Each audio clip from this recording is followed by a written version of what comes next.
여러분은 여러분의 삶에 있어서 우선순위가 뭐냐는 거죠.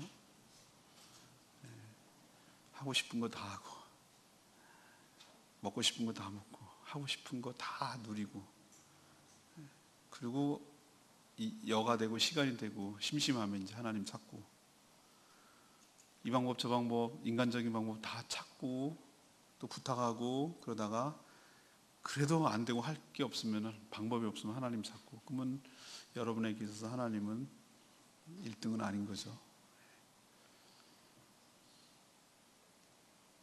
제가 군에 있을 때 군대 교회에서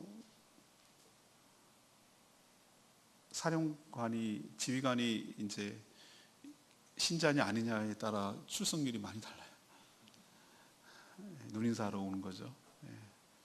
3스타 사령관님이셨는데 그분이 권사님 부인이 더 신실하셨어요. 딱 앉아 있으면은 참모장 1스타 오고, 그 다음에 대령급들, 참 대령이 굉장히 높은 건데 군대 가면 대령들이 쫙 오고, 중경도 막 오고, 막 대위는 뛰어다니고, 그런데 제가 군대에서 군종을 했거든요. 근데 그 대령님의 말에 내가 아직도 인상 깊어요. 좋잖아, 좋은 얘기 듣고. 그분은 주일날 예배 드리는 것을 무슨 교양 강좌 들으러 오는 거예요. 그 뉘앙스가. 그리고 사령관한테 눈도장 찍으러 오는 거예요. 사령관이 안 오고 바뀌고 불교로 바뀌었다 그러면 안 와요. 하나님에게 있어서 그 사람은 1순위가 아니죠. 그냥 하나님은 취미 생활이죠. 근데 하나님은 나를 어떻게 생각할까? 꼭 부모 자식 같아요. 자식은 부모를 그렇게 생각 안 해도 부모는 자식을 가장 마음에 두는 것이죠. 죽었다 깨나도 부모 마음을 헤아리지 못하는 것처럼 우리도 죽었다 깨나도 하나님의 깊은 우리를 향한 마음을 못 깨닫는 것이죠. 하나님이 부모 같아요. 우리도 자식 키워보면 우리 맨날 그 하는 심한 욕이 있잖아요. 너도 너같이 똑같은 놈 나가지고 지들이도 한번 속 썩어 봐야 내 심정 안다고. 그게 저주죠, 저주. 그 얘기를 하는데 하나님이 우리 보면 그래요. 꼭 속 썩이는 아들, 자녀들 둔 것 같은 심정이 하나님이에요. 하나님 정말 딜레마에 빠진 거예요. 저걸 죽여야 되나, 저걸 살려야 되나, 이러지도 저러지도 못하고 우리를 바라봐야 되는 하나님의 그 답답하고 안타까우고 속상한 심정이 오늘 말씀을 통해서 아주 고스란히 드러나 있어요. 하나님에게 있어서는 자식 같은 이스라엘 때문에 그렇게 속을 썩었어요. 우리도 별다를 바 없어요. 지난주에도 말씀드렸지만 우리는 호세아 시대보다 더해요. 그들은 바알을 섬겼지만 우리는 돈을 섬겨요. 여러분이 경건의 삶 할 때 쓴 리차드 포스트가 쓴 돈, 권력, 그 다음 성, 섹스, 이렇게 세 가지를 숭배하고 사는 시대가 이 시대라고 얘기를 해요. 그 시대나 이 시대나 별다를 바가 없어요. 그럼 하나님께서 이렇게 살아가는 우리들, 속 썩이는 아들같이 살아가는 우리들을 하나님께서는 어떻게 대해 오셨는가? 그러면 그렇게 하나님께서 우리를 대하셨는데 그럼 우리는 어떻게 반응을 해야 되는가? 이것이 오늘의 질문이고 다룰 내용입니다. 먼저 우리가 알아야 될 것은 하나님께서 우리를 지극한 사랑으로 낳고 인도하셨으니까 그 하나님의 사랑에 감사하며 살아야 된다는 거예요. 이게 하나님께서 우리를 대하시는 방법이고 우리가 하나님에 대해서 취해야 될 반응이고 태도여야 된다는 겁니다. 하나님께서 호세아서의 앞부분에는 뭐라고 은유를 썼냐면 부부. 호세아와 고멜, 음란한 고멜 부부 관계를 묘사했어요. 그래서 그렇게 음란해서 다른 남자랑 돌아다니고 팔려가지고 노예까지 간 것을 돈 주고 다시 사와서 사랑하는 그 부부 관계를 통해서 호세아의 가정을 퍼포먼스로 해서 하나님께서 이스라엘 백성들을 얼마나 사랑하시는지에 대해서 이야기했다면 전반부에는, 후반부에는 오늘 특히 11장에 나오는 것은 부부관계에서 부자관계로, 부모 자식 관계로 전환하는 것을 통하여 우리의 이해를 돕기 위해서 그렇다는 거예요. 우리가 하나님은 창조주시고 우리는 피조물이죠. 근데 우리가 하나님의 사랑과 관계를 제대로 이해를 못하니까, 너무 멀게 느껴지고 추상적으로 느껴지니까 우리가 가장 근접해서 이해할 수 있는 것을 설명해야 우리가 좀 느끼잖아요. 요만큼이나 느끼잖아요. 그래서 부부간의 사랑, 그 정절을 지키지 못하는 부부를 그래도 아내를 사랑해서 데리고 와서 사는 하나님 아버지의 마음을 표현한 거라면, 속 썩이는 자녀를 둔 부모의 심정으로 그 부모가 속 썩으면서도 버리지 못하고 사랑하는 그 아버지의 마음을 오늘 표현하고 있는 것이에요. 오늘 1절 보면은 이스라엘이 어렸을 때에 내가 사랑하여 내 아들이라고 표현하고 있어요. 내 아들.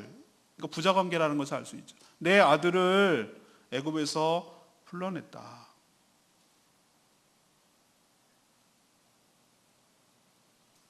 이것은 하나님의 지극한 사랑으로 자녀가 출생했음을 보여주는 거예요.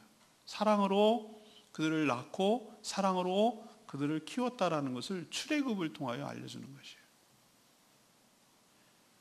이집트는 그때 고대 당시 거대 국가라서 수많은 식민지, 정복전쟁을 통해서 많은 노예들을 거느리고 있었어요. 우리는 히브리 노예만 노예라고 생각하고 그들이 피라밋과 스핑크스를 만든 건 줄 아는데 아니에요. 정복전쟁을 통해서 아프리카, 남아프리카, 중반까지, 중동까지 다 진출을 해서 정복전쟁을 통해서 수많은 족속들을 노예로 삼았어요. 근데 그 중에 히브리 민족이 굉장히 컸던 거죠. 세력이 너무 확장돼서 견제를 해야 될 상황이었기 때문에 산파들 보고 뭐라고 그랬냐면은, 낳으면 남자애는 죽여라. 여자는 어차피 시집가서 종족이 피가 섞일 거니까 남자애들은 죽여라. 그러면 이 히브리 민족은 시간이 가면 사라지는 것이, 사라질 존재였어요. 그리고 민족의 정체성이라는 것을 가질 수 없도록 여러 이집트 파라오는 그들의 종교로, 그들의 문화로 그들을 잠식해서 그들의 정체성마저 흔들리고 있을 그런 때였어요. 그냥 내버려두면 그의 존재는 없는 것이에요. 근데 하나님께서 우리 7, 8월에 이제 출애굽기 묵상하겠지만, 하나님의 전적인 은혜와 전적인 능력으로 10가지 재앙을 내리시고 그들을 사단으로 상징되는, 세상으로 상징되는 애굽 바로의 손에서 해방시켜 주시고 건져 주신 줄로 믿습니다. 단순히 해방이 아니라 그게 민족으로서의 첫 출발이었어요. 그들이 출애굽하는 것은 단순히 그 애굽의 종살에서 해방된다는 것도 의미 있지만, 우리가 하나님의 택한 민족으로서의 정체성을 가지고 첫 출발한다는 의미예요. 어떻게 보면 그 민족의 탄생이라고 할 수 있어요. 그 전까지는 아브라함, 이삭, 야곱은 족장시였기 때문에 가족이었어요. 가족.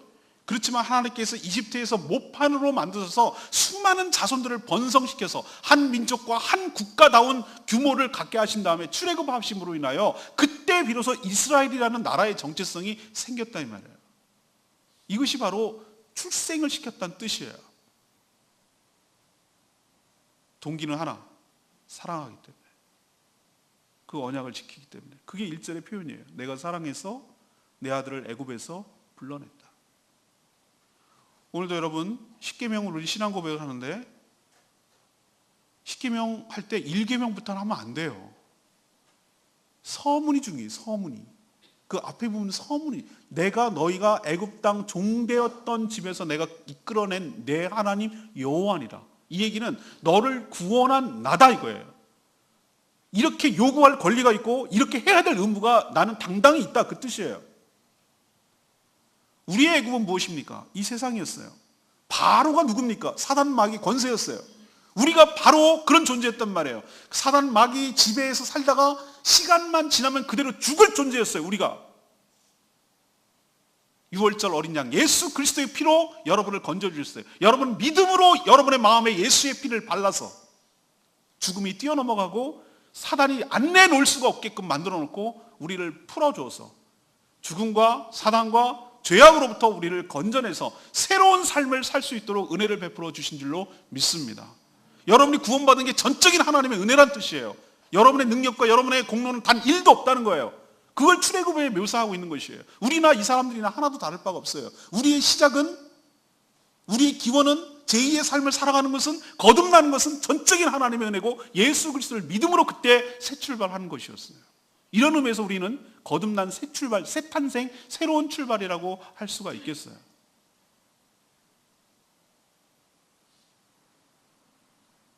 낳기만 하면 끝인가요? 낳고 난 뒤가 더 문제죠. 우리 애들 보면은 임산부들 그래. 뱃속에 있을 때가 편했는데 내가 움직이면 그냥 내 뱃속에 있어서 어디 도망가지도 안 하고, 낳아놓고 나니까 처음엔 좋았죠. 근데 이게 갈수록 속썩이네. 근데 움직이기 시작하면 이건 사정권 안에 항상 있어야 되는 거예요. 어디로 도망가나 어디로 가나. 그때부터 정말 잠도 못 자고 죽을 지경이에요.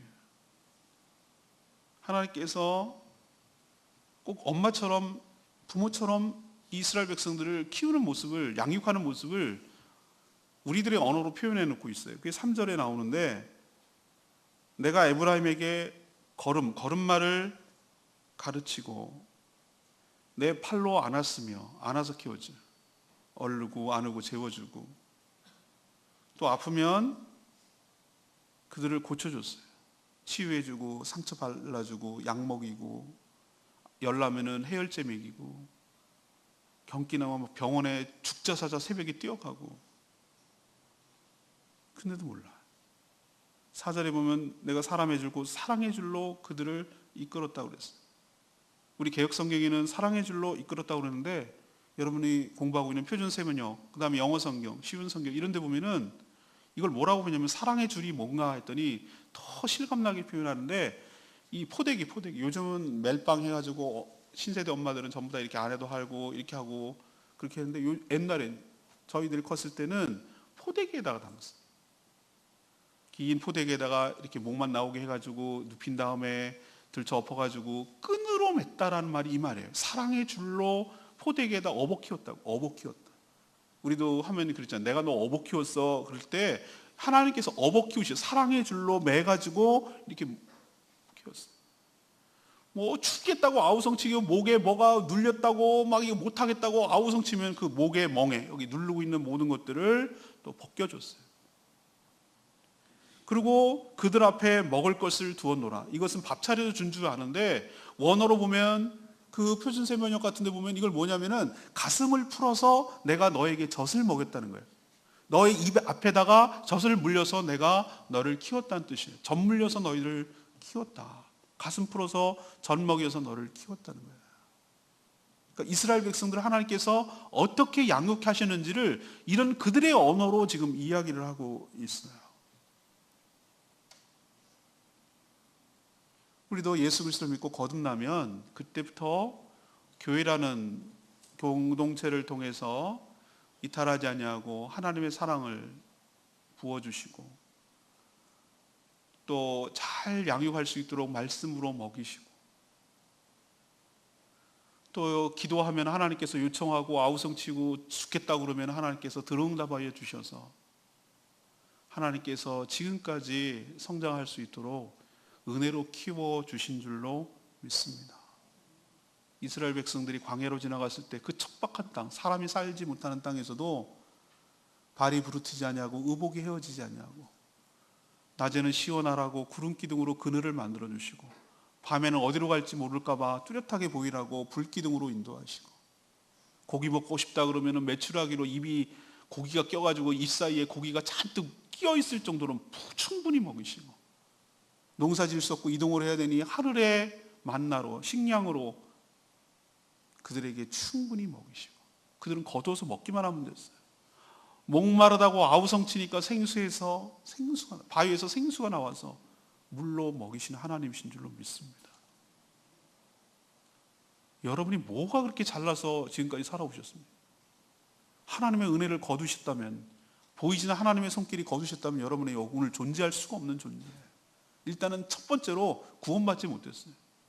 그냥 죄악 가운데 살다가 세상이라고 바로라고 하는, 예굽이라고 하는 그대로 살다가 죽을 존재였단 말이에요.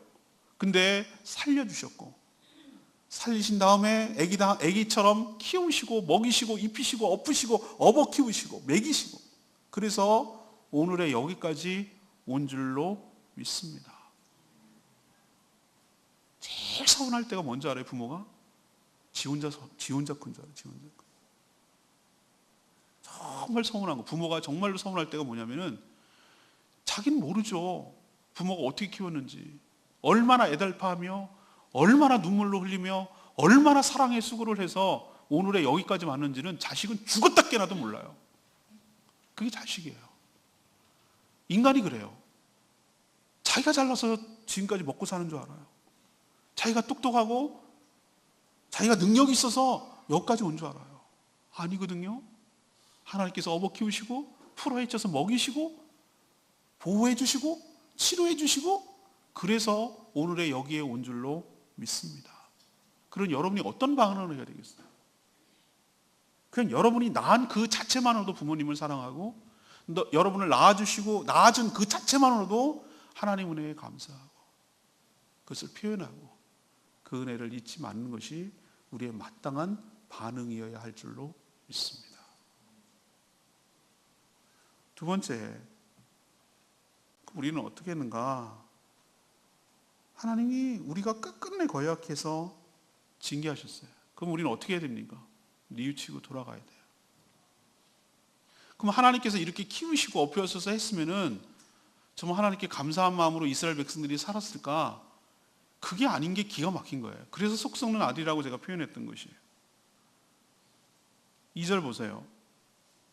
선지자를 통해서 그들 이스라엘 백성들을 부르면 부를수록 그 이스라엘 백성들은 하나님에게서 점점 멀리 가는 거예요. 멀리. 그리고 멀리 가는 것도 속상해 죽겠는데 내 품 안으로 안 들어오는 것도 속상해 죽겠는데 정말 뿔딱지라는 것은 바알이라고 하는, 아니 분명히 내가 낳고 키우고 먹이고 했는데 옆집 아저씨랑 더 친해. 내가 잘 낳고 키워서 그랬는데 학교 선생님 보고 엄마라고 부른다는 얘기 들으면 막 엄마만 찢어지는 거죠.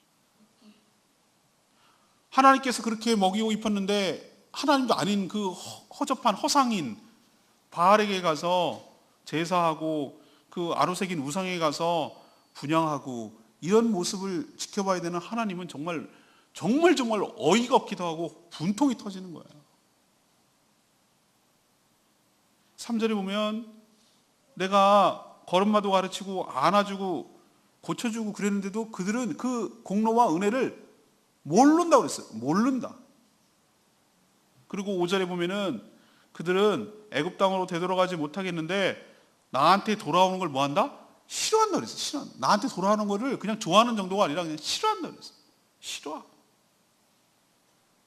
7절에 보면은 내 백성이 끝끝내 나한테서 물러간다 그랬어요. 끝끝내 나한테.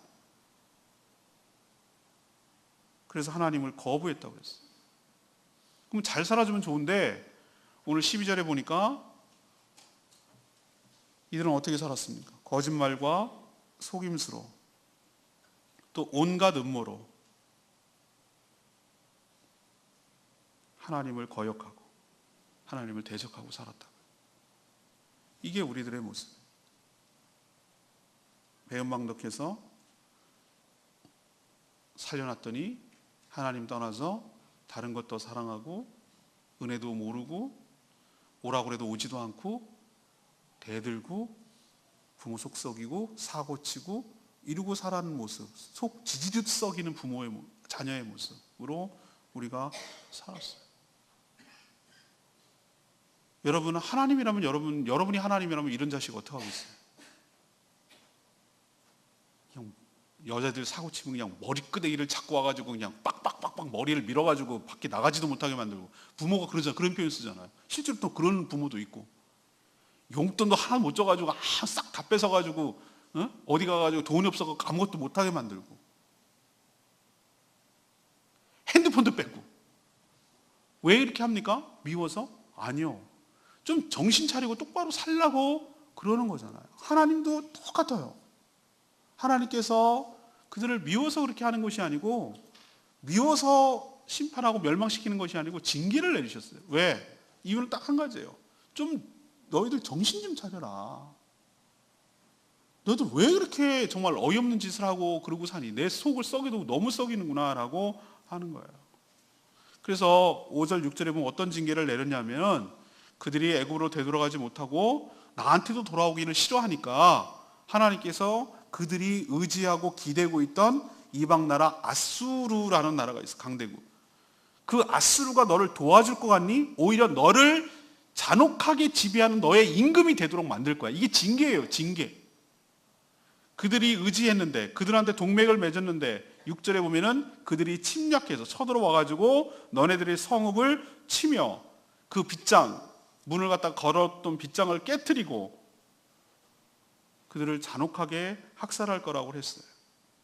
근데 이 모든 책임, 6절에 보면 이는 because 그들의 계책으로 말미암으니, 이 얘기는 이스라엘 백성들이 위기 상황에 있어, 국가적 위기 상황에 있을 때 하나님을 찾고 의지하지 않고 강대국 아수르를 의지한 너네들의 꼼수, 그 결과로 이 결과가 초래됐다, 그 뜻이에요. 그러니까 하나님, 우리가 위기 상황에 처해서 하나님 의지하고 하나님 찾고 하나님 부르짖어야 되는데 그걸 하지 않고 인간적인 방법으로 여기 찾고 저기 찾고 돌아다니고 한 결과로 너희들이 오히려 더 큰 수렁에 빠지고 그것 때문에 발목이 잡히고 그것 때문에 두고두고 고통이 되게 만들겠다. 그것이 하나님의 징계예요. 그것은 포기하지 않았다는 또 다른 사랑의 모습이에요. 여러분, 하나님께서 여러분들 여전히 사랑하신다는 증거가 바로 이것인 줄로 압니다.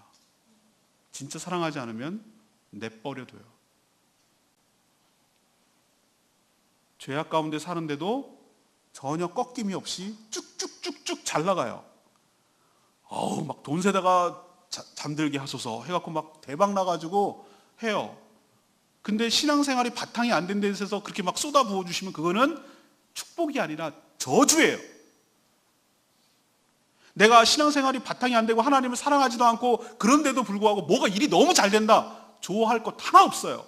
그대로 살다 죽으란 얘기예요. 뭐 하려고 그러면 일이 막히고 뭐 하려고 그러면 일이 꼬이고 뭐 되려고 그러면 이게 막히고, 그게 뭐 나는 되는 게 없어 뭐 이렇게 생각하지 말고, 하나님께서 여러분을 정말로 사랑하셔서 잘못된 길로 엇나가지 않고 죄악된 길로 가지 말려고 만들려고 하나님께서 간섭하시는 거예요. 간섭이 많고 더 하면 할수록 그것을 간섭이라고 받아들이지 말고 하나님의 또 다른 사랑인 줄로 믿습니다. 포기하지 않았다는 증거예요, 그게. 근데 그것도 모르고 섭섭해가지고 왜 나는 하나님을 믿는데 나 좀 잘 되는 꼴을 못 보냐고 이렇게 하나님께 대적하고 대들면 하나님 마음을 몰라도 너무 모르는 거예요.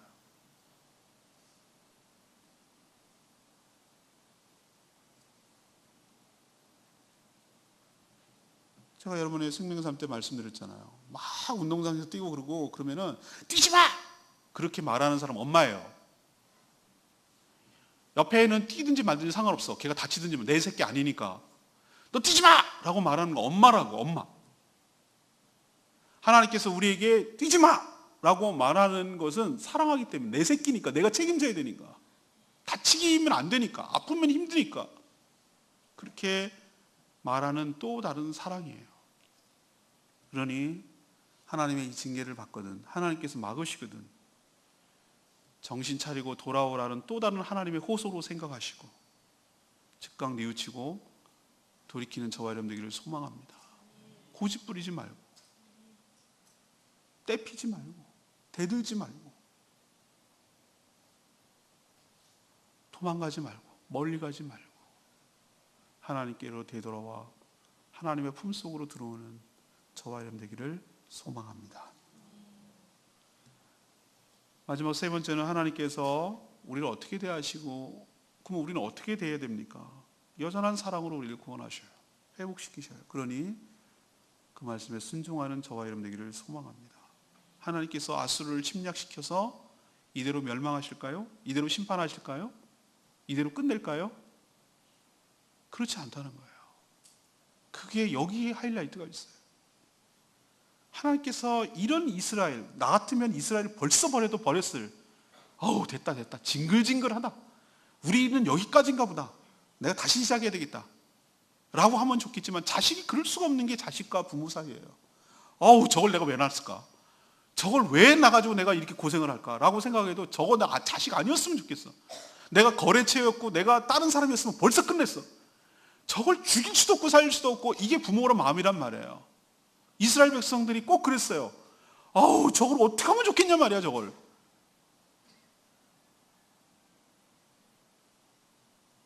그 포기할 수 없는 하나님의 신실한 사랑이 8절 9절에 나타나고 있어요. 8절 9절은 정말 하나님의 그 막 애끓는 그 마음과 사랑을 표현해내고 있는 그 하나님의 절규예요. 절규. 이스라엘 백성들을 향해서 막 쏟아내는, 쏟는 그 진심을 막 드러내는 하나님의 그 아픈 마음을, 호소하는 마음을 얘기하고 있는 거예요. 8절에 뭐라고 하면 에브라임이요. 에브라임은 이스라엘 한 지파가 아니라 이스라엘 전체를 통칭하는 말입니다. 에브라임이요. 이건 하나님의 말이에요. 내가 너를 어찌 놓겠느냐. 이스라엘이여, 내가 어찌 너를 버리겠느냐. 내가 어찌 너를 아드마같이 놓겠느냐. 어찌 너를 스보임같이 두겠느냐. 이거는 소돔 고모라 때 망한 도시거든요. 아드마와 스보임은. 왜요?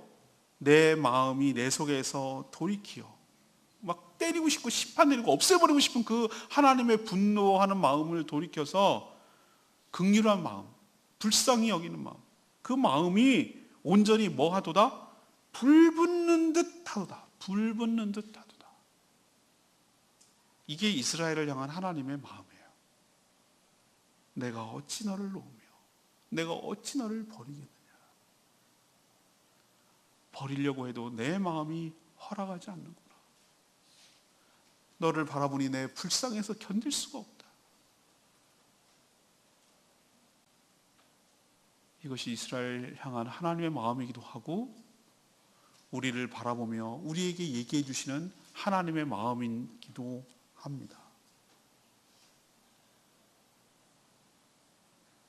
하나님께서 9절에 내가 나의 맹렬한 진노를 쏟아붓지 아니하고 내가 다시는 에브라임을 멸하지 아니하리니 이는 내가 하나님이요 사람이 아님이라. 내가 내 가운데 있는 거룩한 이니 진노함으로 내게 임하지 아니하리라. 전 이 말이 참 은혜가 돼요. 나는 하나님이요 사람이 아닙니다. 만약에 하나님이 우리와 똑같은 사람이셨으면 우린 벌써 죽었어요. 하나님이 아니시고 사람이 아니고 하나님이시니까 무한히 참으시고 기다려주시고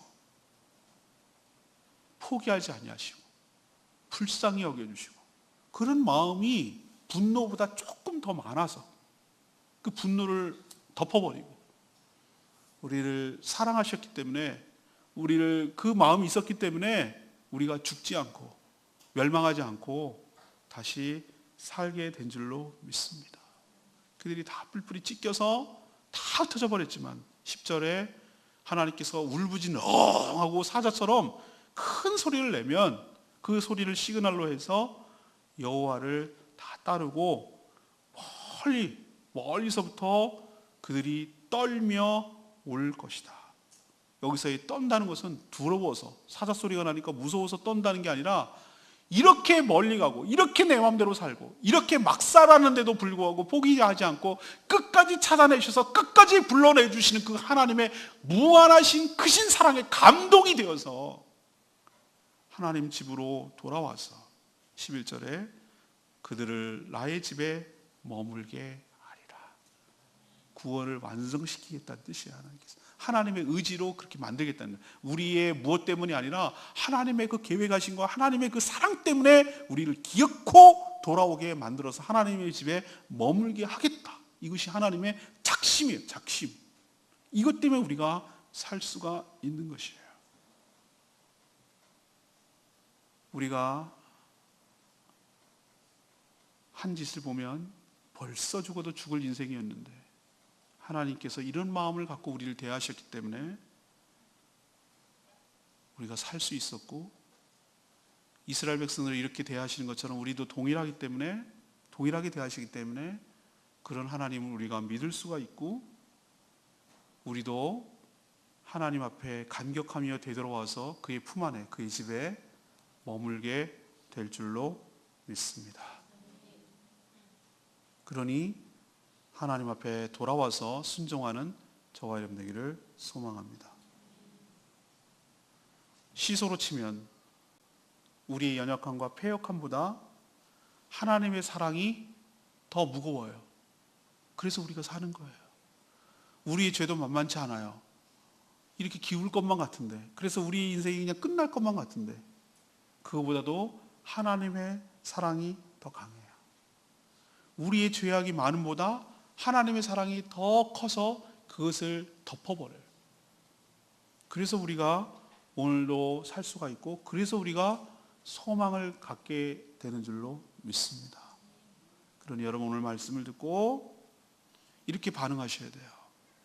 나같이 사랑 구실 못하고 살던 나를 하나님께서 끄집어내 주시고 건져 주시고 구원하여 주시고, 내가 사람답게 정말 행복하게 사는 것이 뭔지도 모르고 살다 죽을 뻔했는데 나 같은 죄인을 건져 주시고 구원해 주시고, 정말로 하나님의 은혜가 뭔지, 사랑이 뭔지를 알게 해주셨으니 여러분, 배은망덕하지 마시고 하나님께 평생 동안 늘 감사하며 살아가는 저와 여러분 되기를 소망합니다.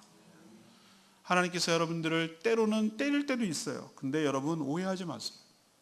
여러분을 막을 때도 있어요. 그때도 오해하지 마세요.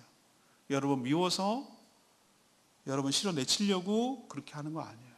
그렇게 가면 안 되니까. 그렇게 가면 죽으니까. 그렇게 가면 네가 아프니까. 그렇게 가면 네가 다치니까. 그렇게 가면 네가 손해나니까. 궁극적으로는 그렇게 하면 안 되니까 하나님께서 막으시고, 막아도 고집부리면 때려서라도 다시 돌아오게 하려고 사랑의 매를 치는 거니까. 하나님 섭섭하다고 그러지 말고 그 사랑을 깨닫고, 아, 이건 그렇게 하지 말라는 거구나, 너무 멀리 가지 말라는 거구나, 이렇게 생각을 하시고 제발 정신 차려 돌아오는 저와 여러분 되기를 소망합니다. 감사하셔야 돼요. 여러분 아직 포기하지 않았다는 증거예요. 마지막으로 하나님의 그 찢어지는 마음을 조금이라도 좀 헤아렸으면 좋겠어요. 내가 어찌 너를 놓겠느냐, 내가 어찌하여 너를 버릴 수가 있단 말이냐. 그 하나님을 사랑을 악용하는 놈이 제일 나빠. 부모의 사랑을 악용하는 게 제일 악한 자손 같아. 부모가 자기를 어떻게 생각하고 버릴 수 없다는 걸 알기 때문에 그거를 교묘하게 하는 인간이 제일 나쁜 자식이에요. 하나님께서 나를 포기할 수 없다는 것을 알기 때문에 그거를 더 악용하는 인간이 진짜 제일 나쁜 인간이에요. 그 마음 고만 찢고, 그 하나님 마음 고만 찢고, 그 하나님 사랑 의심하지 말고 끝까지 신실하게 사랑하는 그 하나님을 생각하고, 돌아오기만 하면 회복시켜 주시고, 돌아오기만 하면 다시 하나님 품에 안아주시고 그 집에 머물 수 있도록 은혜를 베풀어 주시니, 여러분 감격하면서 돌아와 주님 품 안에 거하는 저와 여러분 되기를 소망합니다. 이게 하나님의 사랑이에요. 그 사랑 안에 거하는 저와 여러분 되기를 소망합니다. 오늘 찬양 282장, 찬양 지금 282장 부르고 기도하는 시간 갖겠습니다.